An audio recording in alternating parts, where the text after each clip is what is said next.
Madam ನಮಸ್ತೆ. ಹಕ್ಕನ ಬಳಗ ಕಾರ್ಯಕ್ರಮಕ್ಕೆ ಸ್ವಾಗತ. ಮೊದಲಿಗೆ ನಿಮ್ಮ ಪರಿಚಯವನ್ನು ಮಾಡಿಕೊಡಿ. ವೀಕ್ಷಕರಿಗೆಲ್ಲ ನಮಸ್ತೆ. ನಾನು ನಾಗರತ್ನ. ನಾನು ಕಸ್ತೂರಿ ನಗರದ ನಿವಾಸಿ ಹಾಗೂ ನಾನು ಕರ್ನಾಟಕ ಉಚ್ಚ ನ್ಯಾಯಾಲಯದ ಅಡ್ವೊಕೇಟ್ ಜನರಲ್ ಕಚೇರಿಯಲ್ಲಿ 36 ವರ್ಷಗಳ ಸೇವೆ ಸಲ್ಲಿಸಿ ಈಗ ನಿವೃತ್ತ ಜೀವನವನ್ನು ಮೊಮ್ಮಕ್ಕಳ ಜೊತೆ ಹಾಗೂ ನಮ್ಮ ಕಸ್ತೂರಿ ನಗರ ಮಹಿಳಾ ಸಮಾಜದ ಜೊತೆ ಬಹಳ ಚೆನ್ನಾಗಿ ನಾನು ಕಾಲನ ಕಳೀತಾ ಇದ್ದೀನಿ. ನನ್ನ ಹವ್ಯಾಸಗಳು ಅಂತಂದರೆ, ನಾನು ಮುಂಚೆಯಿಂದಲೂ ಸ್ವಲ್ಪ ಸಮಾಜಮುಖಿ ಕೆಲಸಗಳನ್ನು ಮಾಡುವ ಹವ್ಯಾಸ. ನಮಗೆ ದೇವರೆಲ್ಲ ಕೊಟ್ಟಿದ್ದಾನೆ, ಕೈ ಕಾಲು ಕಣ್ಣು ಮೂಗು ಎಲ್ಲನೂ.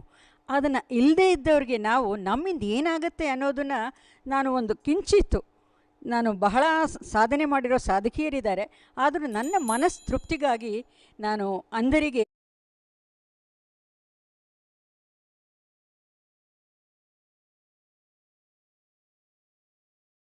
ನನ್ನ ಆಫೀಸ್ ಸೆಕೆಂಡ್ ಸ್ಯಾಟರ್ಡೇ ಹೋಗಿ ನಾನು ಬ್ರೈಯೋ ಮಾಡಿ ಪುಸ್ತಕಗಳು, ಟೆಕ್ಸ್ಟ್ ಬುಕ್ ಪುಸ್ತಕಗಳನ್ನ ನಾವು ಮನೆಯಲ್ಲೇ ಓದಿ ಅದನ್ನ ಕಳಿಸ್ತೀವಿ.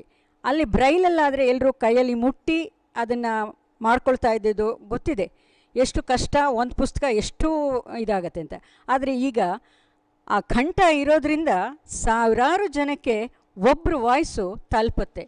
ಒಂದೇ ಕಂಠದಿಂದ ನೂರಾರು ಅಂಧರಿಗೆ ಒಂದು ಟೆಕ್ಸ್ಟ್ ಬುಕ್ ನಾವು ಒಂದು ಸ್ವಲ್ಪ ಕಷ್ಟಪಟ್ಟು ಓದಿದ್ರೆ, ಆ ಥರ ನಾನು ಸುಮಾರು BA BSc BCom ಹಾಗೂ ಕೆಲವು ಕಾದಂಬರಿಗಳನ್ನು ನಾನು ಅಂಧರಿಗೋಸ್ಕರ ಓದಿ ನಾನು ಅದು ನನ್ನ ಕಂಠ ಸಿರಿಯಲ್ಲಿ ಇದೆ ಅಂದ್ಕೊಳ್ಳೋದಕ್ಕೆ ನಾನು ಹೆಮ್ಮೆ ಪಡ್ತೀನಿ ಅಂತಲ್ಲ, ನನ್ನ ಒಂದು ಚೂರು ದೇವ್ರು ಕೊಟ್ಟಿರೋ ಈ ಸ್ವಾಸ್ಥ್ಯ ಅಂಗ ಇಂದ ಕಣ್ಣಿಲ್ಲದವರಿಗೆ ನಾನು ಕಣ್ಣಾಗಲು ಬಯಸುತ್ತೇನೆ.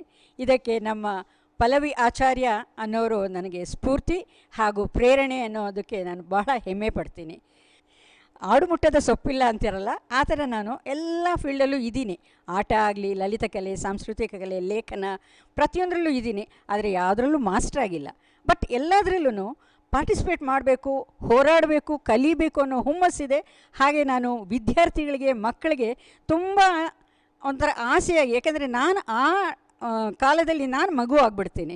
ಪ್ರತಿಯೊಂದು ನಮ್ಮ ಮನೆ ಪಕ್ಕದಲ್ಲಿ ಕೆಲಸ ಮಾಡೋ ಮಕ್ಕಳಿದ್ದಾರೆ, ಅವ್ರುಗಳಿಗೆ ಅಕ್ಷರ ಕಲಿಸ್ತಾ ಇದ್ದೀನಿ. ಗೌರ್ಮೆಂಟ್ ಸ್ಕೂಲ್ಗೆ ಹೋಗಿ ನಾನು ಅಲ್ಲಿ ಸ್ವಲ್ಪ ಹಾಡು, ಮಕ್ಕಳಿಗೆ ಭಜನೆ ಅದನ್ನೆಲ್ಲ ಕಲಿಸ್ತೀನಿ. ಆ ಥರ ಕಿಂಚಿತ್ತು ನನ್ನಲ್ಲಿ ಏನೂ ಒಂದು ಪ್ರತಿಭೆ ಅಂತ ಹೇಳೋದಿಲ್ಲ, ಆ ಭಗವಂತ ನಮ್ಮ ತಂದೆ ತಾಯಿಗಳು ಕೊಟ್ಟಿರೋ ಒಂದು ಪ್ರಸಾದ ಅಂತ ಹೇಳ್ತೀನಿ. ಅದನ್ನು ನಾನು ಇನ್ನೊಂದು ನೀಡ್ಸಿರೋವ್ರಿಗೆ ಅದನ್ನು ನಾನು ಹಂಚೋದಕ್ಕೆ ಇಷ್ಟಪಡ್ತೀನಿ. ಅದರಲ್ಲಿ ನನಗೆ ಬಹಳ ತೃಪ್ತಿ ಸಿಕ್ಕತ್ತೆ. ಆ ತೃಪ್ತಿಗೆ ಬೆಲೆ ಕಟ್ಟಕ್ಕಾಗಲ್ಲ ಅನ್ನೋದು ನನ್ನ ವೈಯಕ್ತಿಕ ಅನಿಸಿಕೆ. ಮೇಡಮ್, ಕಸ್ತೂರಿ ನಗರದ ಮಹಿಳಾ ಸಮಾಜವು ಇಲ್ಲಿರೋ ಬಡಾವಣೆ ಜನಗಳಿಗೆ ಏನು ಕೊಡುಗೆ ಕೊಟ್ಟಿದೆ? ನಮ್ಮ ಕಸ್ತೂರಿ ನಗರ ಮಹಿಳಾ ಸಮಾಜ ಕಸ್ತೂರಿ ನಗರದ ಮಹಿಳೆಯರಿಗೆ ಏನು ಒಂದು ಕೊಟ್ಟಿದೆ ಅನ್ನೋದಕ್ಕಿಂತ ನಾನು ಇಡೀ ಬಡಾವಣೆಯ ನಿವಾಸಿಗಳಿಗೆ ಏನು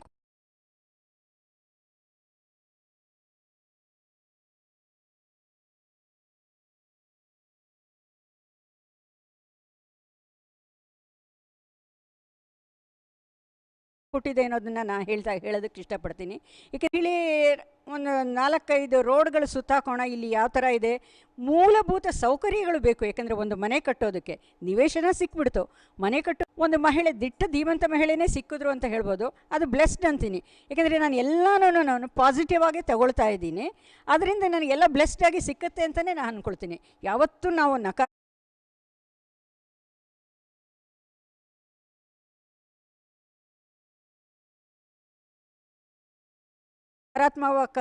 ಚಿಂತಿಸಬಾರ್ದು, ಆಲೋಚಿಸಬಾರ್ದು ಅನ್ನೋದು ನಮ್ಮ ತಂದೆ ತಾಯಿಗಳು ನನಗೆ ಹಾಕಿಕೊಟ್ಟ ಮೆಟ್ಲು. ಅಲ್ಲಿ ನನಗೆ ಅವರ ವಿಮಲಾ ಗೌಡ ಅನ್ನೋರು ಸಿಕ್ಕಿದ್ರು. ಅವ್ರು ಹೇಳಿದ್ರು, ತುಂಬ ಚೆನ್ನಾಗಿದೆ ನೀರು, ಕಾವೇರಿ ನೀರಿದೆ, ಎಲ್ಲ ಇದೆ, ನೀವು ಮನೆ ಬೇಗ ಕಟ್ಟಿ ಅಂತಂದರು. ಆವತ್ತೇ ನನಗೆ ಅವರು ಸ್ಫೂರ್ತಿ ಆದರು. ಆಮೇಲೆ ಇಲ್ಲಿ ಒಂದು ಸಮಾಜ ಸಹ ಇದೆ, ಅಲ್ಲಿ ಬನ್ನಿ, ನೀವು ಎಲ್ಲಿರೋದು ನೀವು ಅಂತಂದರು. ನಾನು ಸಿ ವಿ ರಾಮನಗರದಲ್ಲಿದ್ದೀನಿ. ಓ, ಕಸ್ತೂರಿ ನಗರಕ್ಕೆ ಏನು ಕಾಲ್ನಡಿಗೆಲೇ ಬಂದುಬಿಡ್ತೀರಾ ನೀವು ಅಂದರು. ಹೌದು, ನಾನು ಕಾಲ್ನಡಿಗೆಲೇ ಬರ್ತೀವಿ ಅಂತ ಹೇಳಿದ್ವಿ. ಹಾಗಾಗಿ ಅವರು ನಮಗೆ ಮನೆ ಕಟ್ಟೋವಾಗಿಂದಲೂ ನನಗೆ ಅವರು ಸ್ಫೂರ್ತಿದಾಯಕವಾಗಿದ್ದರು. ಹಾಗೆ ನೋಡೋಕ್ಕೋದ್ರೆ ಅವರು ಈ ಮಹಿಳಾ ಸಮಾಜದ 10 ವರ್ಷದ ಕಾರ್ಯದರ್ಶಿಯಂತೆ. ಕಾರ್ಯದರ್ಶಿ ಅವರೇ ನನಗೆ ಕರೆದ್ರು. 2003ರಲ್ಲಿ ಇದು ನಡೆದ ಘಟನೆ. ಅಂದರೆ ನಾನು 2003ರಲ್ಲಿ ಇಲ್ಲಿ ನಾನು ಮನೆಯೇ ಇಲ್ಲಿ ನಾನು ಕಟ್ಟಿರಲಿಲ್ಲ, ಆದರೂ ಅವರು ನನ್ನನ್ನು ಒಂದು ಸದಸ್ಯೆಯಾಗಿ ಮಾಡಿಸಿದ್ರು. ಆವಾಗ 40 ಸದಸ್ಯೆಯಿಂದ ಅವರು ಪ್ರಾರಂಭ ಮಾಡಿದ ಈ ಮಹಿಳಾ ಸಮಾಜ ಇವತ್ತು 500 ಸದಸ್ಯರ ಗಡಿ ಮುಟ್ಟಿದೆ ಅನ್ನೋದಕ್ಕೆ ನನಗೆ ಬಹಳ ಹೆಮ್ಮೆ ಆಗ್ತಾಯಿದೆ. ಅದಕ್ಕೆ ಪ್ರತಿಯೊಂದು ಈ ನಿವಾಸಿಗಳ ಕೊಡುಗೆ ಅನ್ನೋದಕ್ಕೆ ಬಹಳ ಹೆಮ್ಮೆ ಆಗುತ್ತೆ, ಸಮಾಜದಲ್ಲಿ ಅನ್ನೋದಕ್ಕೆ ಬಹಳ ಹೆಮ್ಮೆ ಆಗುತ್ತೆ. ಕ್ಷೇಮಾಭಿವೃದ್ಧಿ ಸಂಘ ನನಗೆ ಬಹಳ ಕೊಡುಗೆಯಾಗಿ ಕೊಡ್ತು. ಏಕೆಂದರೆ ಕ್ಷೇಮಾಭಿವೃದ್ಧಿ ಸಂಘ ಹಾಗೂ ನಮ್ಮ ಮಹಿಳಾ ಸಮಾಜ ಒಟ್ಟೊಟ್ಟಿಗೆ ಜೊತೆಯಾಗಿ ಕೈ ಹಿಡ್ಕೊಂಡು ನಡೀತಾ ಇದ್ದೀವಿ. ನಮಗೆ ಅವರು ಆಸರೆ, ಅವ್ರಿಗೆ ನಾವು ಆಸರೆ. ಸೊ ಹಾಗಾಗಿ ನಮಗೆ ಇಲ್ಲಿ ಎಲ್ಲದು ನಾನು ಮನೆ ನಮಗೆ ಅಲಾಟ್ ಆದಾಗ ಯಾವುದೇ ಥರದ್ದು ಅಷ್ಟು ಹೇಳ್ಕೊಳ್ಳೋಂಥ ಸೌಲಭ್ಯಗಳು ಇರಲಿಲ್ಲ. ಆದರೆ ನೋಡ್ತಾ ಇದ್ದ ಹಾಗೆ ಇದೊಂದು ಪ್ರಸಿದ್ಧ ಬಡಾವಣೆ ಆಯಿತು. ಒಂದು ಲಕ್ಸುರಿ ಥರ ನಮಗೆ ಕಾಣಿಸ್ತಾ ಇದೆ. ನಿಜಕ್ಕೂ ನಾವು ಇಷ್ಟೊಂದು 1.5 ಲಕ್ಷ ಕೊಟ್ಟು ತಗೊಂಡಿರೋ ಸೈಟ್ ಇವತ್ತು 1.5 ಕೋಟಿ ಬಾಳ್ತಿದೆ ಅಂದರೆ ನಂಬಕ್ಕೆ ಆಗ್ತಾಯಿಲ್ಲ. ಆ ಥರ ಒಂದು ಬೆಳವಣಿಗೆ, ಎಷ್ಟು ಫಾಸ್ಟ್ ಬೆಳವಣಿಗೆ ಆಗ್ತಾ ಇದೆ ಅಂದರೆ ಅದು ನಮ್ಮ ಪುಣ್ಯಗಳು, ನಮ್ಮ ತಂದೆ ತಾಯಿಗಳು ಮಾಡಿದ ಪುಣ್ಯ ಅಂತ ಅಂದ್ಕೊಳ್ತೀನಿ. ಹಾಗೆ ಇಲ್ಲಿ ನಾನು ಈ ಸಮಾಜಕ್ಕೆ ಸಾಮಾನ್ಯ ಸದಸ್ಯೆಯಾಗಿ ಬಂದವಳು. ಹೇಳ್ತಾರಲ್ಲ, ಅರ್ಜುನನಿಗೆ ಅವನ ಅರ್ಜುನ ರಥದ ಮೇಲೆ ಇತ್ತು ಅಂತಂದ್ರೂ ಸಾರಥಿ ಎಲ್ಲ ಕಂಟ್ರೋಲ್ ಮಾಡ್ತಾ ಇದ್ದ. ಕೃಷ್ಣನೇ ಪಾರ್ಥಸಾರಥಿ. ಆ ಕೃಷ್ಣನ ರೋಲು ಬಿಮ್ಲಾ ಗೌಡರು ವಹಿಸಿದರು. 10 ವರ್ಷ ಸತತವಾಗಿ ಕಾರ್ಯದರ್ಶಿಯಾಗಿದ್ದರು. ಆಮೇಲೆ ಅವರು ಪ್ರೆಸಿಡೆಂಟ್ ಆದರು, ಇಲ್ಲಿಗೆ ಅಧ್ಯಕ್ಷರೇ ಆದರು.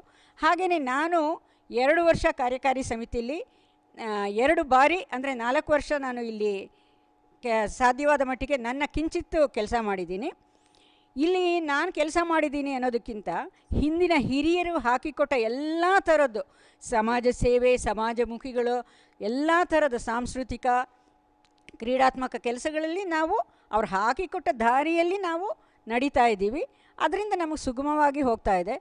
ಕಲೆ ಪ್ರೋತ್ಸಾಹ ಒಂಥರ ನಾವು ಒಂದು ಸಬಲೀಕರಣ ಆಗಬೇಕು ಅಂತಂದರೆ ನಮ್ಮನ್ನು ನಾವು ಮಾನಸಿಕವಾಗಿ, ಆರ್ಥಿಕವಾಗಿ ಒಂದೇ ಅಲ್ಲ ನಾ ಹೇಳೋದು, ಮಾನಸಿಕವಾಗಿ ಸಹ ನಾವು ಸಬಲೀಕರಣರಾಗಬೇಕು. ಏಕೆಂದರೆ ಮನೇಲೇ ಕೂತ್ಕೊಂಡು ಅಯ್ಯೋ ಅವ್ರು ಅಷ್ಟು ಚೆನ್ನಾಗಿ ಹಾಡ್ತಾರೆ, ಇವ್ರು ಇಷ್ಟು ಚೆನ್ನಾಗಿ ಡ್ಯಾನ್ಸ್ ಮಾಡ್ತಾರೆ, ನಮಗೇನು ಇಲ್ವಲ್ಲ ಅಂತ ಕೊರಗೋ ಬದಲು ಸಿಕ್ಕಿರೋ ಒಂದು ಅದೃಷ್ಟದ ಬಾಗಿಲನ್ನು ನಾವು ಯಾವತ್ತೂ ತೆಗೆದಿಟ್ಕೊಂಡು ಬರಬೇಕು. ನೀವು ಬನ್ನಿ ಬನ್ನಿ ಬನ್ನಿ ಅಂತ 1 ಸತಿ ಕರೀತಾರೆ, 2 ಸತಿ ಕರೀತಾರೆ. ಆದರೆ ಪ್ರತಿ ಸಲನೂ ನಾವೇ ಮುನ್ನುಗ್ಗಬೇಕು. ಮುನ್ನುಗ್ಗಿದ್ರೆ ದಾರಿ ಇದ್ದೇ ಇದೆ ಅಂತ ಅಂದ್ಬಿಟ್ಟು ನನ್ನ ವೈಯಕ್ತಿಕ ಅನಿಸಿಕೆ. ಹಾಗಾಗಿ ನಮ್ಮ ಕಸ್ತೂರಿ ನಗರದ ಮಹಿಳೆ 40 ಜನದಿಂದ 500 ಜನ ಹೇಗಾಗಿದ್ದಾರೆ ಅಂದರೆ ಅವ್ರಿಗೆ ಈ ಕಸ್ತೂರಿ ನಗರ ಮಹಿಳಾ ಸಮಾಜ ವೇದಿಕೆ ಕೊಟ್ಟಿದೆ. ನೀವು ಯಾವ ಇದರೊಳಗೆ ಸಬ್ಜೆಕ್ಟಲ್ಲಿ ಇದ್ದೀರಾ ಅದರಲ್ಲಿ ನೀವು ಕ್ರಿಯಾತ್ಮಕವಾಗಿ ಮುಂದೆ ಬರೋದಕ್ಕೆ ಒಂದು ನಾವು ದಾರಿ ಮಾಡಿಕೊಡ್ತೀವಿ, ಬನ್ನಿ ಅಂತ ಅಂದ್ಬಿಟ್ಟು ವೈದ್ಯಕೀಯರಿದ್ದಾರೆ. ವೈದ್ಯಕೀಯ ಸೌಲಭ್ಯಗಳಿಂದ ಹಿಡಿದು ನಮಗೆ ಪಾಠ ಪ್ರವಚನಗಳು, ಅದು ಪ್ರತಿಯೊಂದೂ ನಾವು ಆಟೋಟ ಸ್ಪರ್ಧೆಗಳಿಂದ ಹಿಡಿದು ಸಾಂಸ್ಕೃತಿಕ ರಂಗದಿಂದ ಪ್ರತಿಯೊಂದನ್ನು ನಾವು ಇಲ್ಲಿ ಆಡ್ತಾ ಇದ್ದೀವಿ, ಬಹುಮಾನಗಳಿಂದ ಪಡಿತಾ ಇದ್ದೀವಿ. ಒಂದು ಹೆಮ್ಮೆ ವಿಷಯ. ಮೇಡಮ್, ಇಷ್ಟೆಲ್ಲ ವಿಷಯಗಳನ್ನು ತಿಳಿಸಿಕೊಟ್ಟಿದ್ದಕ್ಕೆ ನಿಮಗೆ ಧನ್ಯವಾದಗಳು.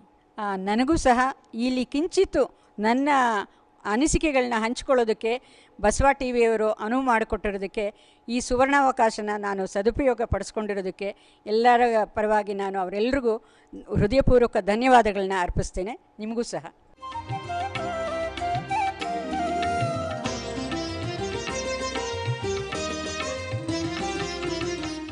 ಹೇ ಶಾರದೆ ದಯ ಪಾಲಿಸು, ಈ ಬಾಳನು ಬೆಳಕಾಗಿಸು.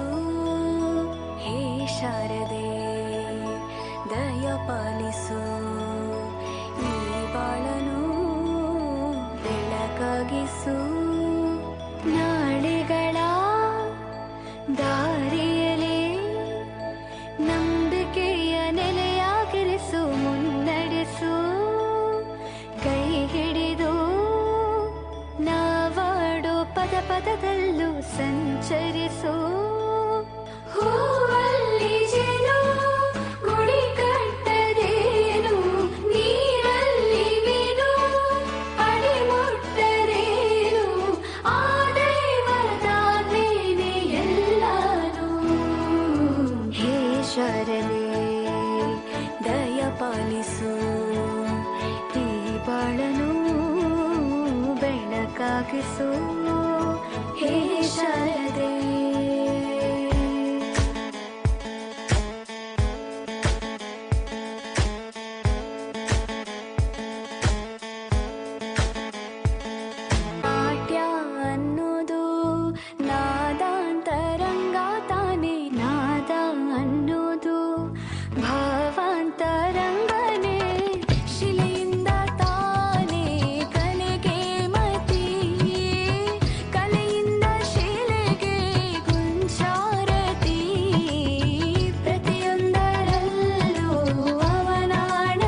ಮೇಡಮ್, ಅಕ್ಕನ ಬಳಗ ಕಾರ್ಯಕ್ರಮಕ್ಕೆ ನಿಮಗೂ ಕೂಡ ಸ್ವಾಗತ. ನಿಮ್ಮ ಪರಿಚಯವನ್ನು ಮಾಡಿಕೊಡಿ. ನಮಸ್ತೆ, ನಾನು ಶೋಭಾ ಅಂತ. ನಾನಿಲ್ಲಿ 20 ವರ್ಷದಿಂದ ಸದಸ್ಯೆಯಾಗಿದ್ದೇನೆ. ಇಲ್ಲಿ ಈ ಮಹಿಳಾ ಸಮಾಜ ಅಂತ ನಾನು ಬಂದ ಮೇಲೆ ಮಹಿಳಾ ಸಮಾಜ